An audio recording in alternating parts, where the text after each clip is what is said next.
Albert Camus, vida, obra y el absurdo de la existencia. ¿Quién fue Albert Camus? Fue un filósofo, escritor, periodista y dramaturgo francés.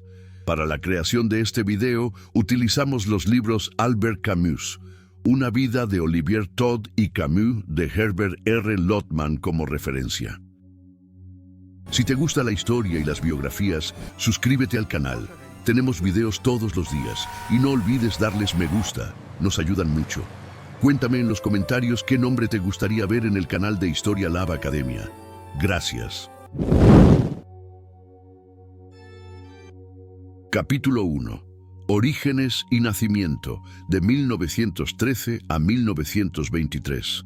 Albert Camus nació el 7 de noviembre de 1913 en Mondovi, una pequeña localidad agrícola del este de Argelia, entonces territorio colonial francés.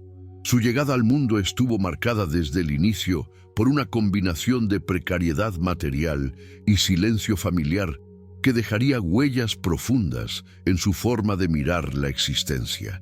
Era hijo de Lucien Camus, un obrero agrícola de origen humilde, y de Catherine Hélène Sintés, una mujer de ascendencia española, casi analfabeta y con una sordera parcial que limitaba severamente su comunicación verbal. La familia pertenecía a ese amplio sector de colonos europeos pobres que, sin formar parte de la élite colonial, vivían en condiciones duras y con escaso margen de movilidad. La figura paterna estuvo ausente desde muy temprano.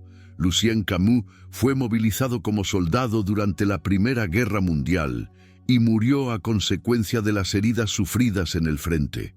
Albert apenas tenía 1 año cuando ocurrió este hecho, por lo que no conservó recuerdos directos de su padre.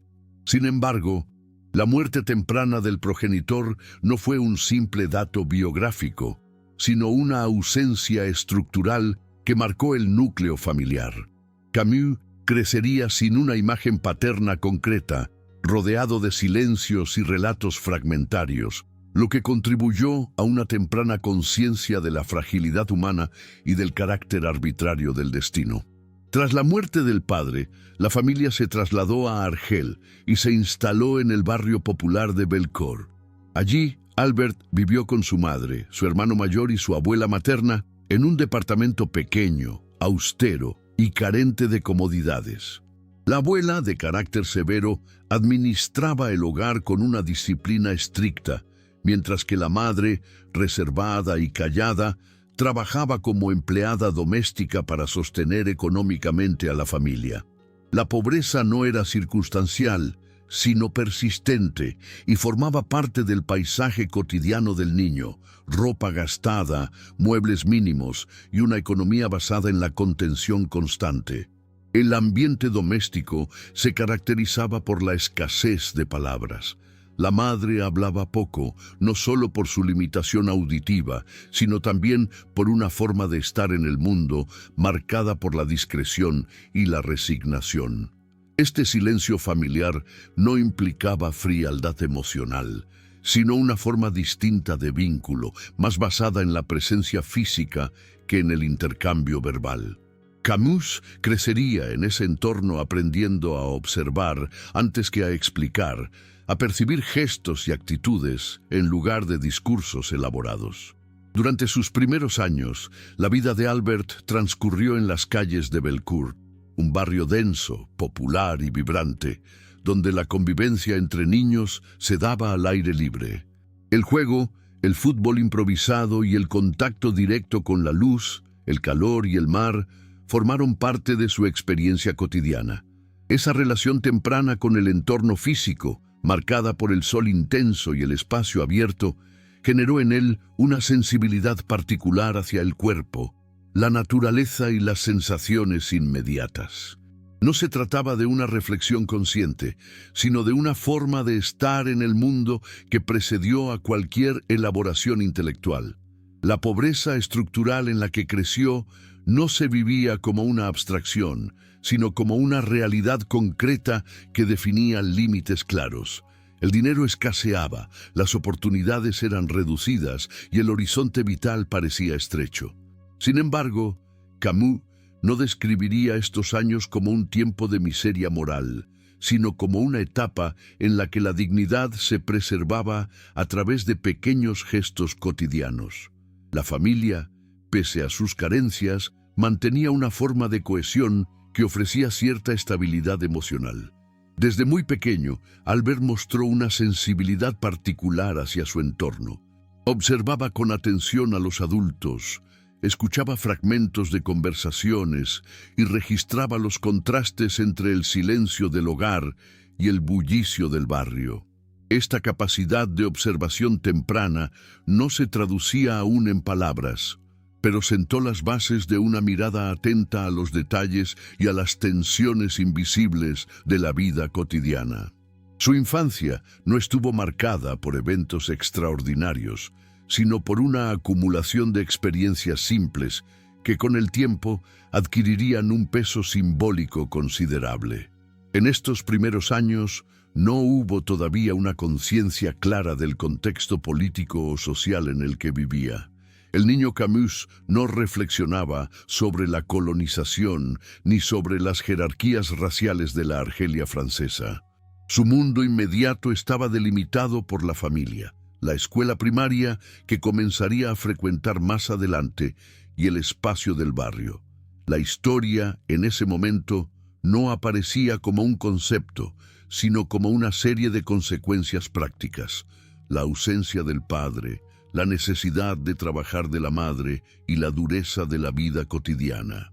La infancia temprana de Albert Camus se configuró así como una etapa fundacional en la que se combinaron la pérdida, el silencio y la pobreza, con una intensa experiencia sensorial del mundo.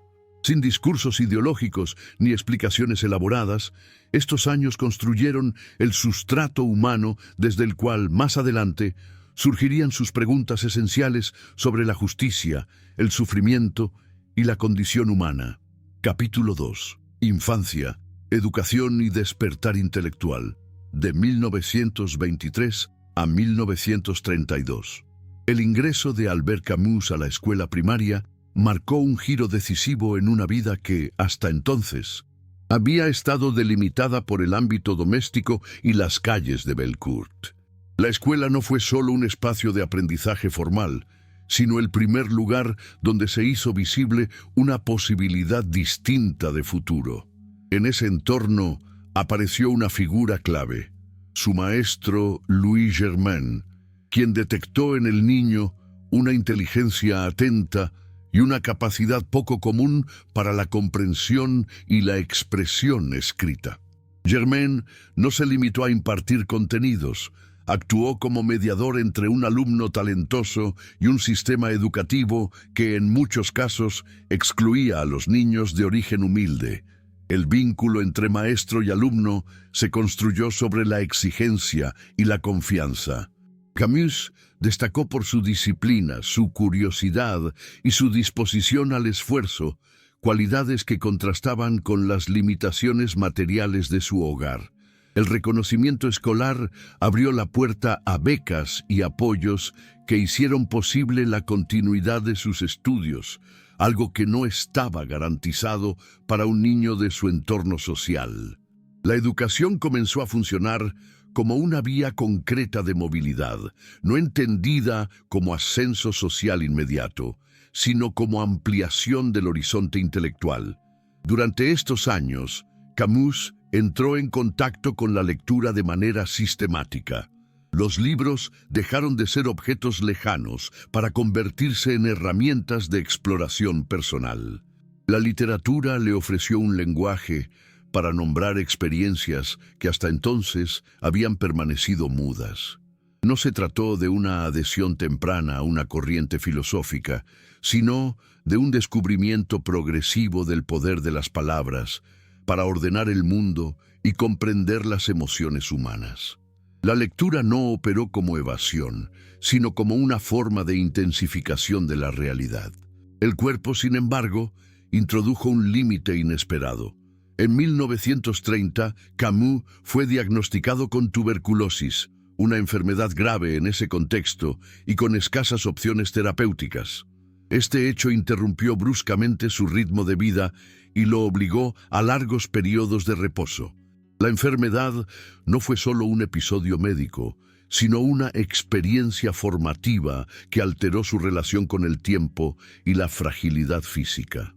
La conciencia de la vulnerabilidad dejó de ser abstracta y se volvió inmediata, inscrita en el propio cuerpo.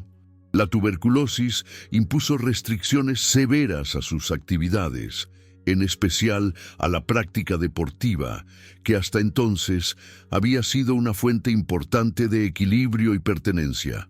Camus había encontrado en el fútbol una forma de integración social y una ética del trabajo colectivo. La imposibilidad de continuar jugando no generó resentimiento, pero sí una adaptación forzada a nuevas rutinas. El reposo prolongado favoreció la lectura y la reflexión silenciosa, profundizando un proceso de interiorización que ya estaba en marcha. A pesar de la enfermedad, su desempeño académico no se resintió. Al contrario, la disciplina adquirida en la convalecencia reforzó su capacidad de concentración. Camus comenzó a destacar no solo por su rendimiento, sino por una sensibilidad particular hacia las injusticias cotidianas, percibidas en la diferencia de trato entre alumnos de distintos orígenes sociales. Sin formular aún un discurso político, desarrolló una atención aguda a las desigualdades concretas y a sus efectos en la vida diaria. La figura materna siguió siendo central durante esta etapa, aunque su presencia continuó expresándose más en gestos que en palabras. La madre representaba una forma de dignidad silenciosa que Camus aprendería a respetar profundamente.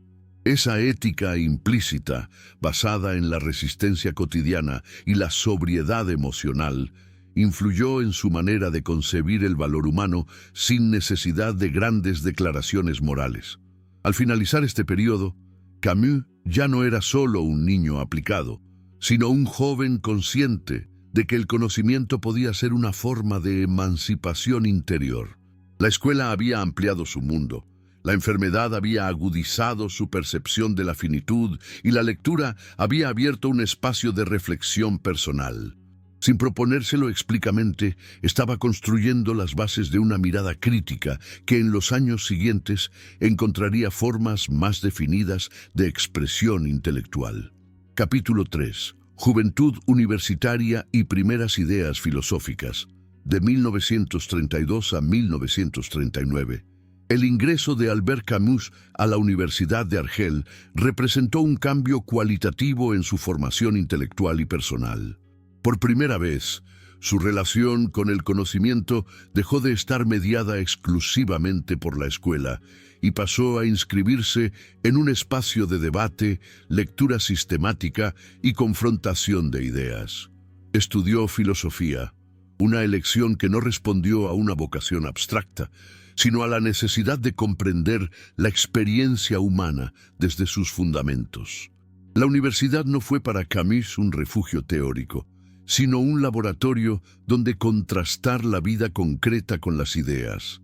Durante estos años, profundizó en la filosofía clásica y moderna, al mismo tiempo que desarrolló un interés sostenido por la literatura y el teatro. No concebía estas disciplinas como compartimentos estancos, sino como formas complementarias de interrogar la condición humana. La escritura comenzó a ocupar un lugar central en su vida cotidiana, no todavía como proyecto de reconocimiento público, sino como una práctica personal de claridad y orden interior. Escribir significaba pensar con precisión y asumir las consecuencias de las propias palabras. El teatro adquirió una relevancia particular en esta etapa. Camus participó activamente en grupos teatrales universitarios, involucrándose tanto en la actuación como en la puesta en escena y la adaptación de textos. El escenario le ofrecía una comprensión directa del cuerpo, la acción y el conflicto, elementos que más tarde serían fundamentales en su concepción ética. El teatro no era solo representación, sino una forma de exposición pública de dilemas humanos que exigían decisión y responsabilidad. En paralelo, su salud continuó siendo frágil. La tuberculosis no desapareció, y sus recaídas condicionaron su ritmo de vida y sus expectativas a largo plazo. Esta limitación física reforzó una relación intensa con el presente. Camus aprendió a desconfiar de las promesas lejanas y a concentrarse en lo inmediato, no desde el hedonismo, sino desde una conciencia lúcida de la precariedad. La idea de un futuro garantizado nunca se consolidó plenamente en su horizonte vital. En el plano político, Camus se acercó de manera crítica a los movimientos de izquierda, en particular al comunismo argelino. Su adhesión inicial estuvo motivada por una sensibilidad hacia la injusticia social y la situación de los sectores más desfavorecidos, incluidos los árabes argelinos, cuya exclusión observaba de cerca. Sin embargo, esta aproximación no fue acrítica ni duradera. Camus mostró pronto incomodidad frente a los dogmatismos ideológicos y a la subordinación del individuo a una causa abstracta. La ruptura con el comunismo no se produjo como un gesto espectacular, sino como el resultado de una reflexión progresiva. Camus rechazó las lógicas de obediencia partidaria y las justificaciones de la violencia en nombre de fines supuestamente superiores. Esta distancia temprana frente a los sistemas cerrados de pensamiento anticipó una postura ética que marcaría toda su trayectoria posterior. La fidelidad a la experiencia concreta se impuso sobre la adhesión doctrinaria. En estos años comenzaron también sus primeras publicaciones en periódicos y revistas locales. El periodismo le permitió articular observación social y escritura directa, sin los filtros académicos que a menudo alejaban la filosofía de la vida real. Sus textos se caracterizaban por un estilo sobrio, atento a los hechos y reticente a las abstracciones excesivas. Camus escribía desde lo que veía y vivía, no desde teorías previamente establecidas. Hacia el final de esta etapa, su pensamiento ya mostraba una coherencia incipiente. Sin formular aún de manera explícita sus conceptos más conocidos, Camus había desarrollado una sensibilidad particular hacia la tensión entre el deseo humano de sentido y la indiferencia del mundo. Esta intuición no surgió de un sistema filosófico, sino de una acumulación de experiencias. La enfermedad, la pobreza, la observación de la injusticia y el contacto con distintas formas de compromiso político y artístico. Al concluir su juventud universitaria, Camus no era todavía una figura pública, pero sí un intelectual en formación, con una voz propia en proceso de consolidación. Había aprendido a desconfiar de las respuestas simples y a sostener preguntas difíciles, sin apresurarse a cerrarlas. Ese aprendizaje, forjado en Argel entre libros, escenarios teatrales y conflictos ideológicos, preparó el terreno para las decisiones y los desafíos que vendrían con el estallido de la guerra. Capítulo 4. Guerra, resistencia y compromiso moral. De 1939 a 1945.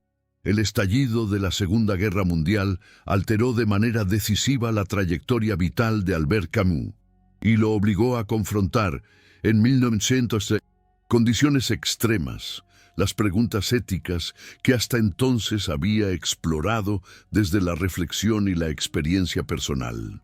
Al inicio del conflicto, su estado de salud le impidió incorporarse al servicio militar, lo que reforzó en él una sensación ambigua. Por un lado, el alivio físico. Por otro, la conciencia incómoda de quedar al margen de una experiencia colectiva que redefinía el destino de millones de personas.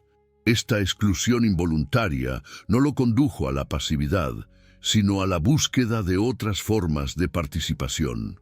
Camus se trasladó a Francia y comenzó a trabajar como periodista, un oficio que se transformó rápidamente en una herramienta de intervención moral.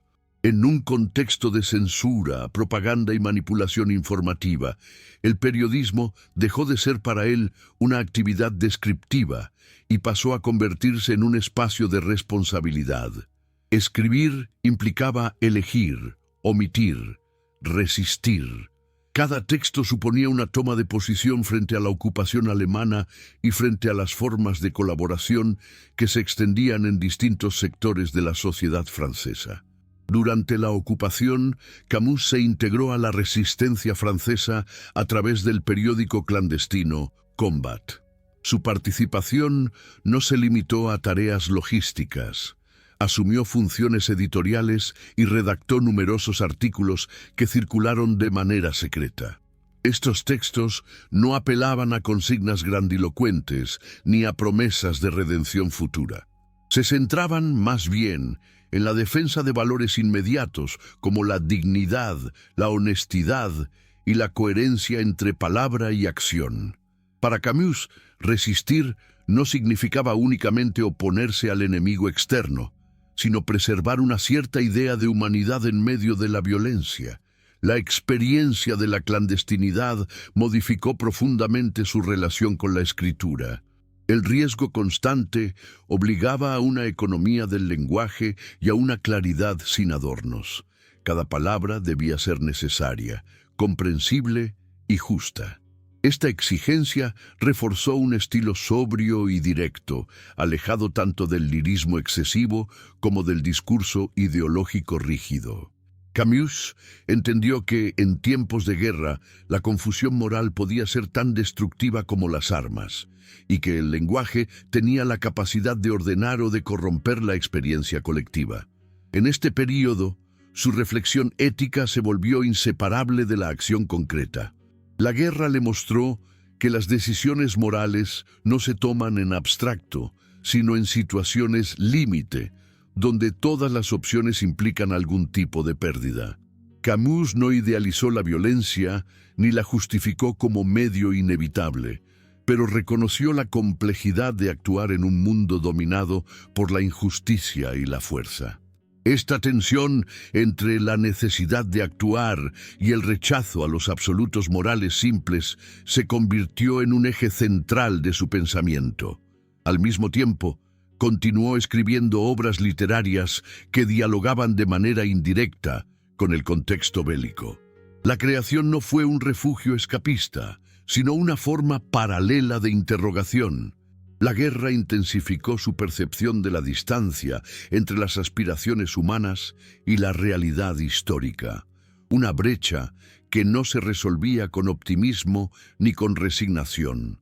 Camus exploraba, sin nombrarla todavía de manera sistemática, la experiencia de vivir en un mundo donde la razón no garantiza justicia y donde la violencia puede presentarse como norma. El final de la guerra no fue vivido por Camus como una simple liberación. Si bien la derrota del nazismo representó un alivio evidente, también dejó al descubierto un paisaje moral devastado. Las revelaciones sobre los crímenes masivos, las colaboraciones silenciosas y las venganzas posteriores obligaron a replantear las categorías de culpa, responsabilidad y justicia. Camus observó con inquietud cómo el deseo de castigo podía reproducir las mismas lógicas de deshumanización que se pretendían condenar. Al concluir este periodo, Camus emergió como una voz reconocida en el espacio intelectual francés. Pero esa visibilidad no se tradujo en triunfalismo. La guerra le había enseñado que la historia no ofrece garantías y que la coherencia moral exige una vigilancia constante.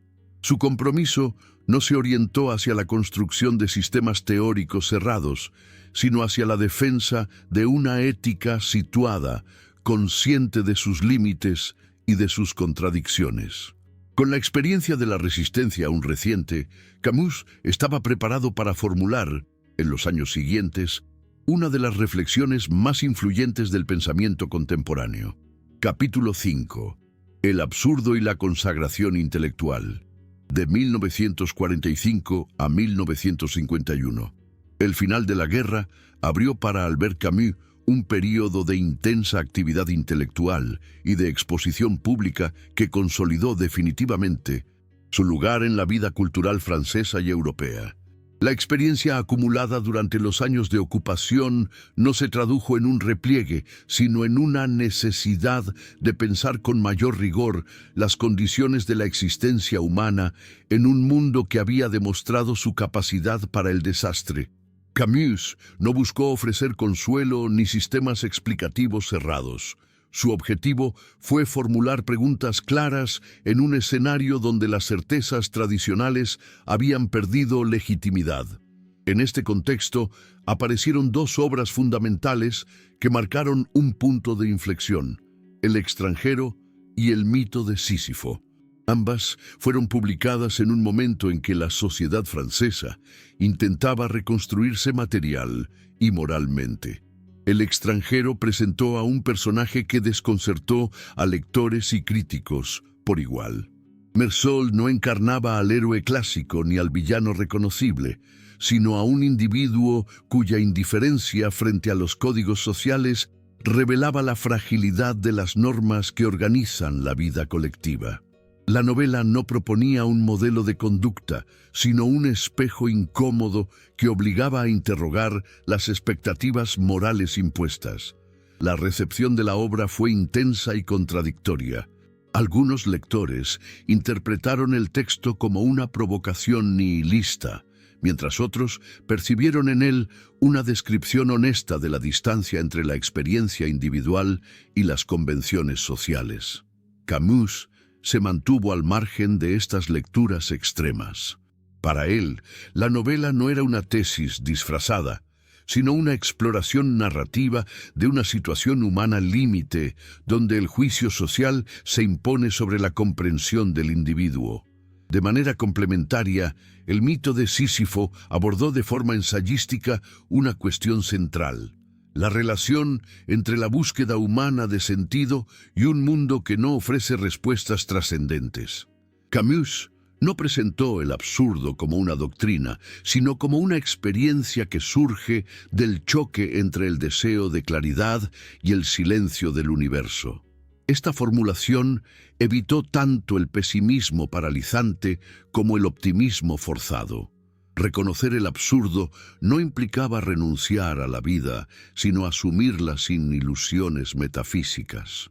El impacto de estas obras colocó a Camus en el centro de los debates intelectuales de la posguerra.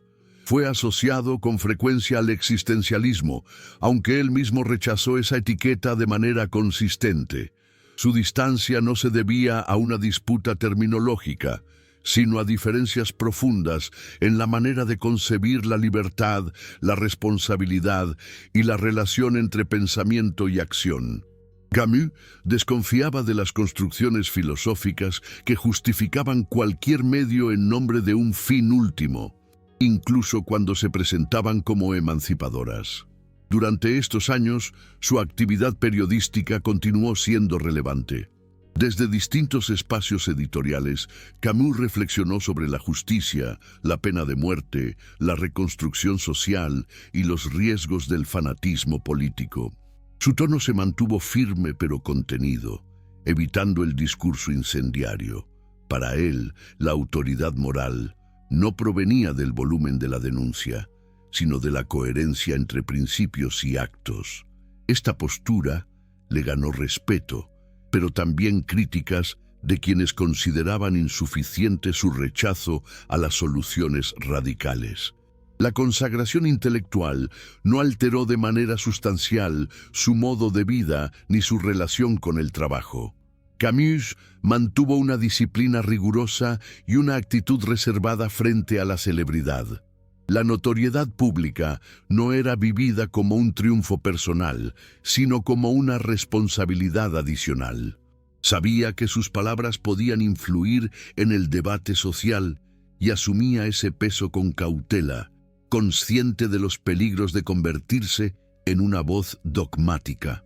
Al cerrar este periodo, Camus había logrado articular una posición intelectual singular. una reflexión profunda sobre la condición humana sin recurrir a sistemas cerrados ni a promesas redentoras. Su pensamiento no ofrecía soluciones definitivas, pero sí una exigencia ética clara: vivir sin mentiras, reconocer los límites y actuar con lucidez en un mundo que no garantiza sentido. Esta postura, forjada entre la experiencia de la guerra y el debate de la posguerra, lo preparó para enfrentar las controversias más intensas de su vida pública. Capítulo 6. Conflictos, rupturas y rebelión ética, de 1951 a 1956. La publicación de El hombre rebelde marcó uno de los momentos más tensos y decisivos en la trayectoria intelectual de Albert Camus. En esta obra, abordó de manera frontal el problema de la violencia ejercida en nombre de ideales absolutos y examinó las consecuencias históricas de las revoluciones que, al buscar justicia total, terminaron reproduciendo nuevas formas de opresión. El libro no fue concebido como una intervención coyuntural, sino como una reflexión de largo alcance sobre los límites morales de la acción política cuando ésta se separa del respeto por la vida concreta. Camus analizó distintas tradiciones de pensamiento y experiencias históricas sin adoptar una postura equidistante ni complaciente. Su planteamiento central cuestionaba la legitimidad de sacrificar individuos reales en nombre de una humanidad futura abstracta.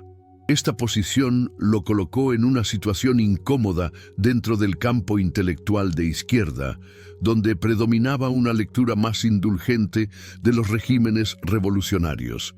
Camus no negó las injusticias que esos movimientos decían combatir, pero se negó a justificar el terror como instrumento legítimo.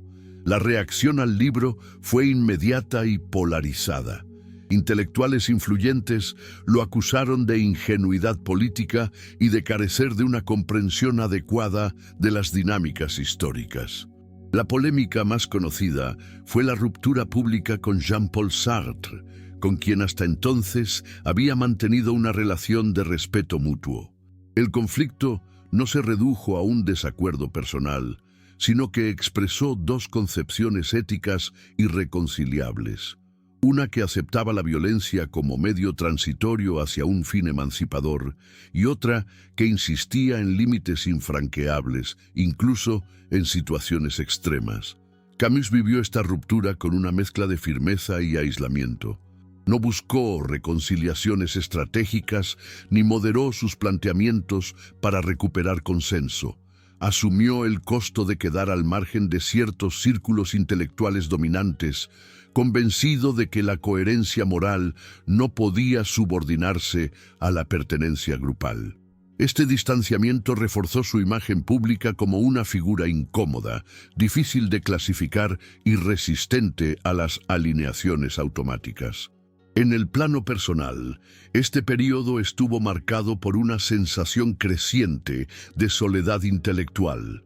Camus continuó escribiendo y reflexionando, pero lo hizo desde una posición más retirada del debate inmediato.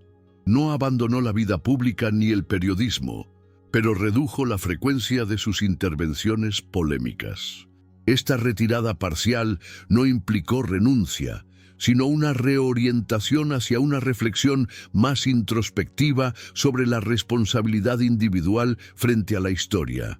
La noción de rebelión que Camus defendía no tenía un carácter destructivo ni redentor.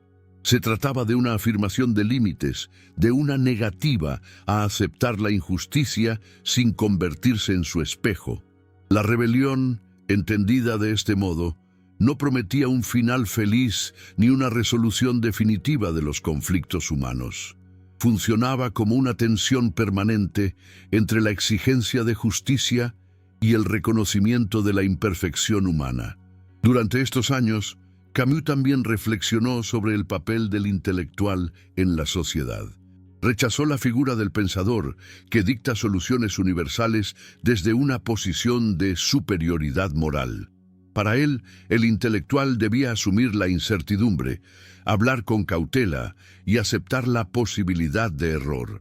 Esta postura lo distanció aún más de los discursos dominantes, pero consolidó una ética basada en la responsabilidad personal y la moderación.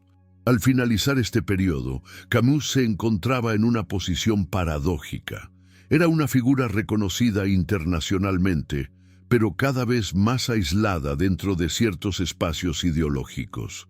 Había renunciado a la comodidad del consenso para sostener una postura ética exigente, consciente de que esa elección implicaba incomprensión y críticas persistentes. Esta etapa de conflicto y ruptura no debilitó su pensamiento. Al contrario, lo llevó a una mayor claridad sobre los límites de la acción humana y el valor de la integridad moral en tiempos de polarización. Capítulo 7. Argelia, Nobel y contradicciones públicas. De 1956 a 1959, la intensificación de la guerra de independencia argelina colocó a Albert Camus en una de las situaciones más complejas de toda su vida intelectual y personal. A diferencia de otros conflictos sobre los que había reflexionado desde cierta distancia, este lo atravesaba de manera directa. Argelia no era para él un objeto de análisis político, sino el lugar de su infancia, de su familia y de una memoria íntima que no podía separarse de la experiencia vivida. Esta implicación personal volvió especialmente difícil cualquier posicionamiento público sin caer en simplificaciones. Camus se negó a adoptar los discursos dominantes de la época. No respaldó la violencia ejercida por el poder colonial francés, pero tampoco justificó el uso del terrorismo como herramienta de liberación. Su postura se apoyaba en una preocupación constante por las víctimas civiles, independientemente de su origen. Esta negativa a jerarquizar el sufrimiento humano lo situó en una posición incómoda, atacado tanto por defensores del colonialismo como por sectores del independentismo que consideraban su postura insuficiente o ambigua. En el espacio público, sus declaraciones fueron recibidas con creciente hostilidad. Camus evitó los manifiestos grandilocuentes y optó por intervenciones medidas, centradas en la urgencia de proteger la vida humana y de buscar soluciones que no reprodujeran la lógica del exterminio. Sin embargo, en un contexto de radicalización generalizada, la moderación fue interpretada como evasión o cobardía. Esta incomprensión profundizó su aislamiento y redujo su margen de intervención efectiva. Durante este periodo, Camus vivió una tensión constante entre su conciencia moral y la imposibilidad práctica de incidir en el curso de los acontecimientos. Sabía que cualquier palabra podía ser utilizada como arma por uno u otro bando. Esta conciencia del uso instrumental del discurso lo llevó a un silencio cada vez más marcado en relación con Argelia. No se trató de indiferencia, sino de una retirada dolorosa ante la constatación de que el lenguaje había perdido su capacidad de mediación. En medio de este clima adverso, Camus recibió el Premio Nobel de Literatura. El reconocimiento no fue presentado como una celebración personal, sino como un hecho que lo obligaba a una mayor responsabilidad pública. En su discurso, insistió en la función ética del escritor y en la necesidad de servir a la verdad y a la libertad sin ceder a la mentira ni al resentimiento. Lejos de resolver sus tensiones, el Nobel acentuó las expectativas y las críticas hacia su figura. La recepción del premio estuvo atravesada por las mismas contradicciones que marcaban su posición política.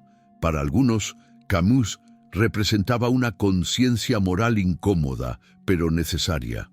Para otros, era un intelectual incapaz de comprometerse plenamente con las luchas de su tiempo.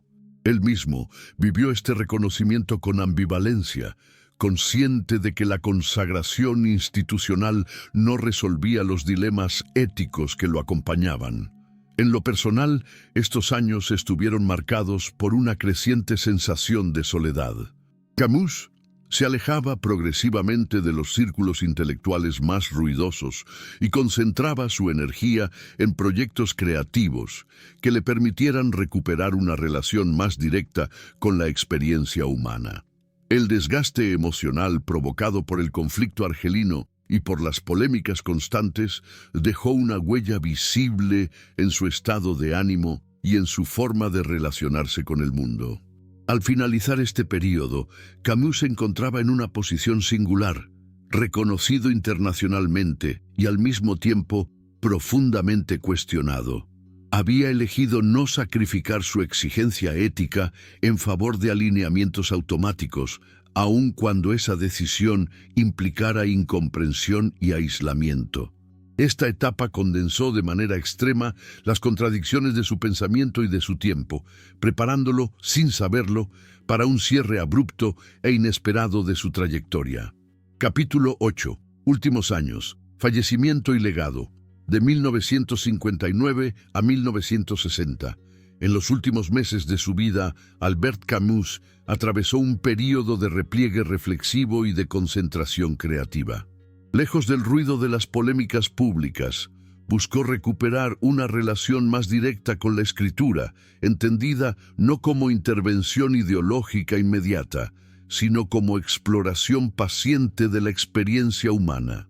Este retorno a una creación más íntima no implicó un abandono de sus preocupaciones éticas, sino una forma distinta de abordarlas, menos expuesta al juicio público y más fiel a su propio ritmo interior. Camus trabajaba entonces en proyectos literarios que apuntaban hacia una narrativa más autobiográfica. En estos textos, la memoria de la infancia, el silencio materno y la pobreza inicial reaparecían no como símbolos abstractos, sino como materiales vivos de una identidad en revisión. No se trataba de una confesión sentimental, sino de un intento por comprender cómo esas experiencias tempranas habían moldeado su manera de pensar la justicia, la felicidad y la responsabilidad. La escritura funcionaba como una forma de reconciliación con su propio recorrido. Durante este período, su relación con la vida pública se volvió más selectiva.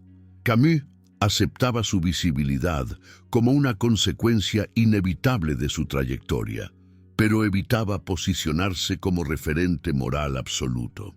Mantenía una distancia crítica frente a los discursos que buscaban simplificar los conflictos históricos en términos binarios. Esta actitud no provenía del cansancio intelectual, sino de una convicción arraigada. La complejidad de la experiencia humana no admite soluciones rápidas ni consignas tranquilizadoras. El 7 de enero de 1960, Albert Camus murió de manera repentina en un accidente automovilístico en Ville-Blevin, Francia. Su fallecimiento fue abrupto e inesperado, interrumpiendo una etapa de producción creativa que aún se encontraba en desarrollo.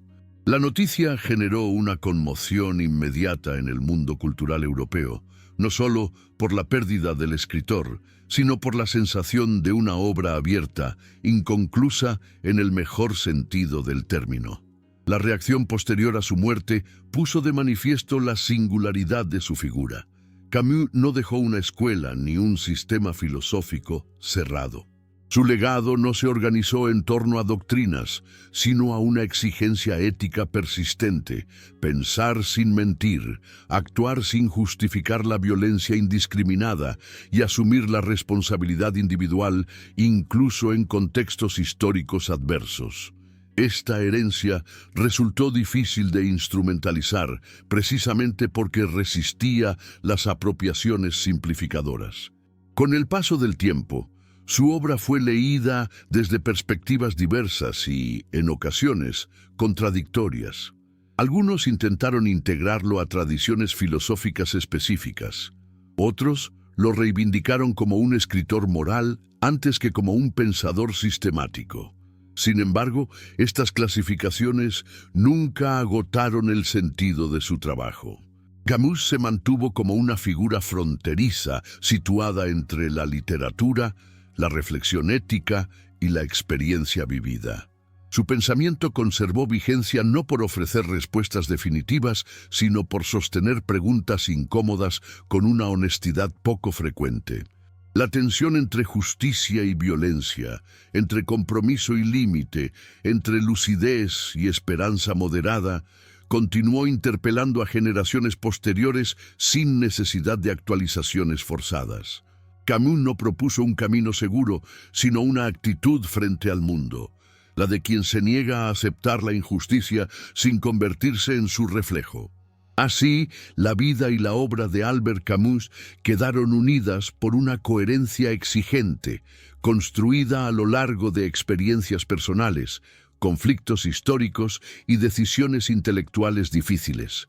Su trayectoria no puede entenderse como una progresión lineal hacia una verdad final, sino como un recorrido marcado por la fidelidad a ciertos principios mínimos en un mundo cambiante y a menudo hostil. En esa fidelidad, discreta pero firme, reside la singularidad duradera de su legado. Dale like y suscríbete para más historias profundas. Leo todos los comentarios e intento responder. ¿Tiene sentido la vida en un mundo absurdo según Camus? ¿Qué nombre te gustaría ver a continuación aquí?